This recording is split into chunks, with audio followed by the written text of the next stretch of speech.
सरकार का एक फैसला एक साथ एक खेल का भविष्य बेहतर करे, वहीं एक सवाल भी छोड़ दिया जाए। सवाल यह कि कहीं यह कदम खिलाड़ियों के साथ अन्याय तो नहीं। खबर यह है कि भारतीय खेल मंत्रालय ने मंगलवार को भारतीय कुश्ती महासंघ WFI पर लगे प्रतिबंध को हटा दिया है। गौरतलब है कि भारत के इस कुश्ती महासंघ को दिसंबर 2023 में खेल मंत्रालय द्वारा बर्खास्त कर दिया गया था। मंत्रालय का कहना था कि नवनिर्वाचित समिति ने प्रशासकीय और कार्यकारी चूक की है, जो स्पष्ट रूप से राष्ट्रीय खेल संहिता के नियमों की पूरी तरह अवहेलना करता है। इससे यह भी जाहिर होता है कि संघ इसके पूर्व पदाधिकारियों के नियंत्रण में था। यह फैसला महिला पहलवानों द्वारा लगाए यौन उत्पीड़न के आरोपों के बाद आया था। इन आरोपों को लेकर देश भर में प्रदर्शन हुए थे। अब कुश्ती महासंघ से प्रतिबंध हटाते हुए भी खेल मंत्रालय ने महासंघ को साफ निर्देश दिए हैं कि वे संतुलित प्रशासनिक ढांचा बनाए रखें और निलंबित या निष्कासित अधिकारियों से खुद को अलग रखें। मंत्रालय ने अपने आदेश में कहा, WFI की कार्यकारी समिति को यह तय करना होगा कि महासंघ में सत्ता का संतुलन बना रहे और महासंघ किसी भी निलंबित या निष्कासित अधिकारी से खुद को दूर रखे।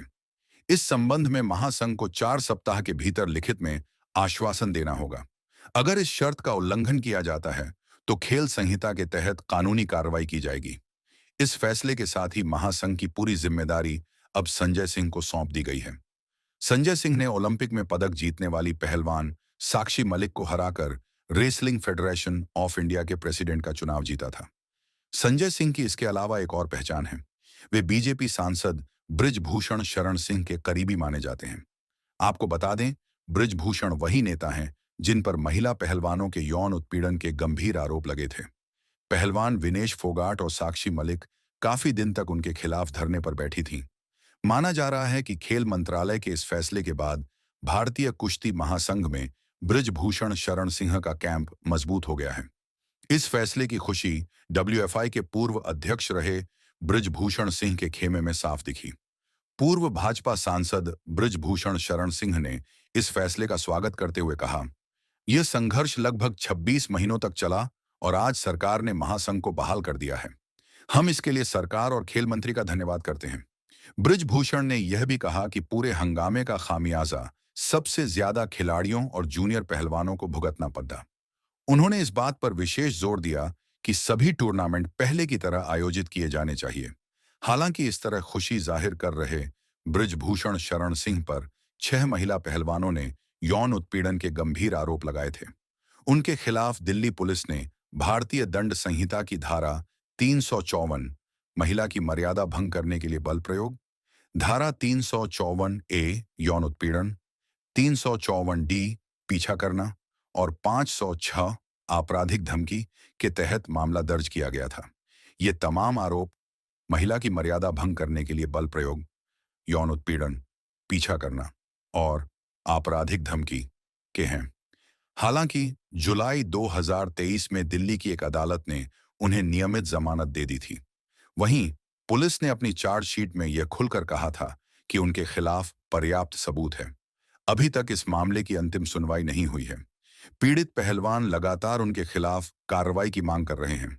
मामला फिलहाल कानूनी दांवपेच में उलझा हुआ है। बृजभूषण शरण सिंह द्वारा महिला कुश्ती खिलाड़ियों के यौन शोषण के आरोप के बाद हुई उठापटक से कुश्ती महासंघ को काफी नुकसान हुआ।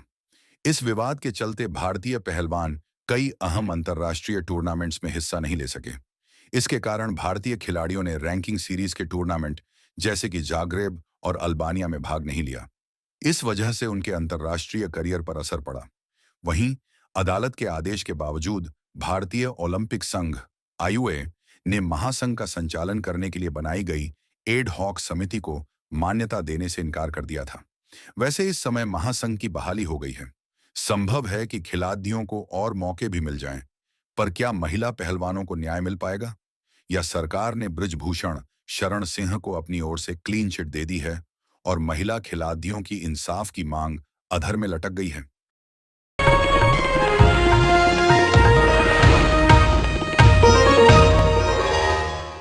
Copyright disclaimer under Section 107 of the Copyright Act 1976. Allowance is made for fair use for purposes such as criticism, comment, news reporting, scholarship, and research. Fair use is a use permitted by copyright statute that might otherwise be infringing.